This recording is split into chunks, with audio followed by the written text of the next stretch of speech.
Hamitakiapi Ampetuwashte. Thank you for joining us. I am Shirley Snavy, in for Aaliyah Chavez. We start today's newscast in California, where tribal and government officials advocate for missing and murdered Indigenous people.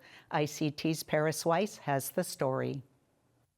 While May 5th is National Missing and Murdered Indigenous Peoples Awareness Day, events and demonstrations for MMIP occur all year round across Turtle Island. In California, tribal leaders, assembly members, senators, and activists gathered at the state capitol to express their commitments to ending violence on tribal lands and bringing victims home. The state's first Native American Assembly member, James Ramos, who implemented the state's feather alert, shared remarks on this epidemic. This week will commemorate those we have lost to the MMIP crisis and the loved ones, the victims left behind. Sadly, California ranks 5th in the nation in the number of unresolved cases and cases being investigated. As of now, 2 California tribes have declared states of emergency due to the numbers of missing persons from their reservations. This includes the Yurok tribe and the Coyote Valley Band of Pomo Indians. Assemblymember Ramos also recently presented Bill ACR 133 to redesignate May as Missing and Murdered Indigenous Peoples Awareness Month in the state of California. Yesterday, at a hearing, we heard testimony that tore at our hearts as witnesses shared their personal stories and raw emotion. The trauma and history and why this issue touches just about every one of us in this chamber and in the state of California. The gathering ended with a vigil at the state capitol lit up in red with hundreds in attendance and remarks from victims and their families. Paris Wise, ICT News. A historic agreement has been reached to help tribes exert their river rights.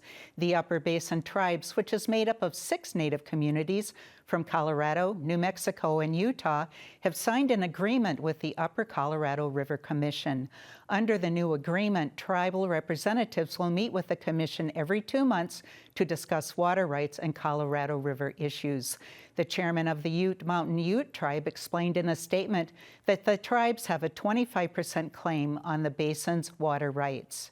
In North Dakota, 2 Native American lawmakers are voicing their frustrations after what they say was yet another example of racist behavior in their state. Video posted online from late April shows non-Native students imitating powwow dances at the Flasher High School prom, a scene that caused a group of Native students to walk out. It comes after an incident at the girls' basketball game where a cheer coach and a parent allegedly witnessed students using derogatory language but did nothing to stop it.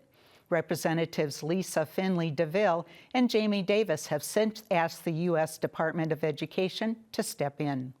You know, I'm an advocate for zero tolerance. And what that means is, you know, in no way, shape, or form should this type of language, this type of actions be used in any format, in any circumstance, under any context. It's just not acceptable. In Oklahoma, tribal, state, and federal authorities are dealing with the aftermath of devastating tornadoes. At the end of April, 35 twisters struck Oklahoma, 12 of which destroyed the Chickasaw Nation town of Sulphur. 75 homes were damaged, vehicles toppled, and several businesses demolished. Of the 35,000 Sulphur residents, 4 were found dead, including an infant and a woman found in the rubble of a downtown bar. Chickasaw Governor Bill Anatubby says his nation's emergency management is still assessing the damage. State Governor Kevin Stitt has since declared a state of emergency in 12 counties after speaking to President Joe Biden. 4 Aboriginal spears were stolen over 250 years ago have been repatriated to Australia. The artifacts were brought to England by Captain James Hook. It's all that remains of some 40 spears that Cook took in 1770 at the time of first contact with Indigenous people of Kame or Botany Bay. A return ceremony was held at the end of April at Cambridge University after a formal repatriation request was agreed upon and became a step towards reconciliation of Britain and Australia's shared history. The spears will be displayed at a new visitor center built at Colonel Kime.